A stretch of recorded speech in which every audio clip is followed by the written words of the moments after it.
This is the psychology behind cults. Have you ever heard of Charles Manson? Have you ever wondered how he was so successful? I'm going to be telling you how to know if you or someone you love is being recruited into a cult. The central idea of this speech is to look at how cult leaders suppress and control their members. And I will be discussing the characteristics of a cult leader, the recruitment tactics, and how members are persuaded into join and stay into a cult. To begin, I'll address how cults function smoothly depending on the leader they have.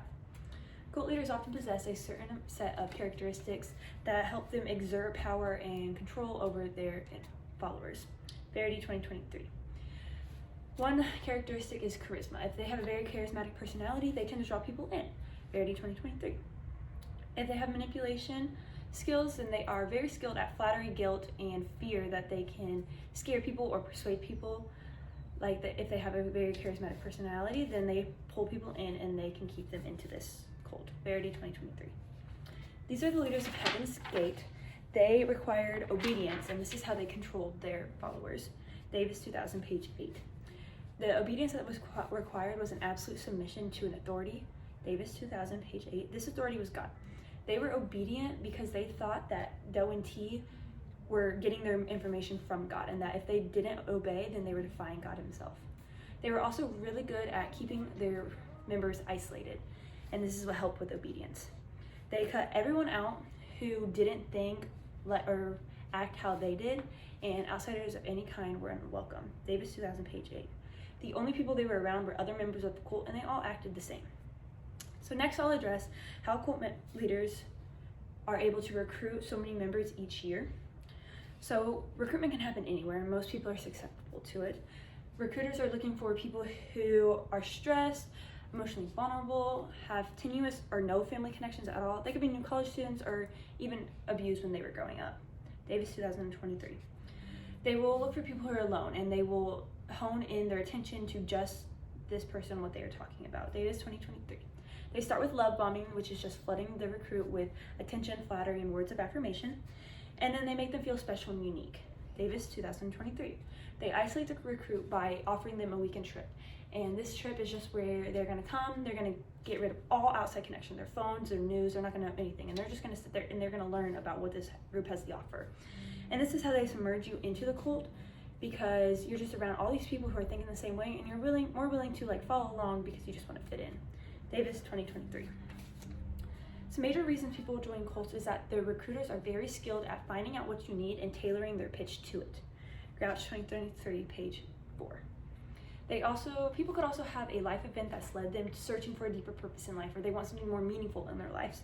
Van Hoy 2003, page 3. The cult will make them feel like they are special, that they are going to make a change to the world, or they're going to make a drastic change in their own life, and this is what they're looking for, and so they're more likely to join. So finally, I'm going to address how members can and are actively persuaded into joining and staying in cults. So group members are everyday people, but how are they willingly susceptible to be suppressed? So two personal and social dynamics that cults use are: one, social pluralistic ignorance. This is where everyone in the cult does not know what's going on except the leader. And this is a tactic used by the leader to make all the members solely dependent on them. Van Hoy 2003, page 11. They will separate them into groups like age and gender, and they don't know what the other group is going to do or what they are doing. And usually if they ask, they're punished, so they just start to forget about that group. Another social dynamic is social implosion. This is where there is an increase of group ties throughout the group, and it creates kind of like a cohesive bond throughout the group. Van Hoy 2003, page 11. This is where they're going to think that outsiders are an enemy to what they are trying to create, and this forces isolation throughout the group, and it creates a deeper bond, and they just start to dive deeper into this cult. So there are many factors that affect how people will not see how a cult actually is when they're inside, but one is conformity, and this is how we surrender ourselves to group pressure. You're more likely to stay in a cult. People are more likely to stay in a cult when everyone is thinking the same way, and if you have any kind of concern, it's kind of suppressed by the whole group of the cult, because they're just thinking the same way, and they're not going to care about what you're saying. McAuliffe-Poulet 2021, page 3. Obedience to authority is another factor that can come into effect, and it's just that people want to please who their leader is, and they will do anything to do that. And it's hard to break out of that because they are learned this their whole life, some of them, and they don't want to disappoint them, and they don't want to disappoint who their higher power is. So this is just a chart that shows compliance. So if you have a very charismatic leader and they're good at coercion, you're more likely to stay in this factor. And then these are all those social ties that help with the internalization process of joining a cult.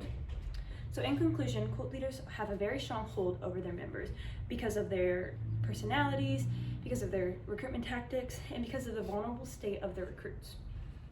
So leaders with a very charismatic and manipulative personality, they are able to keep people thinking how they want them to think. And they target the vulnerable people and they tie them in by giving them what they think they need.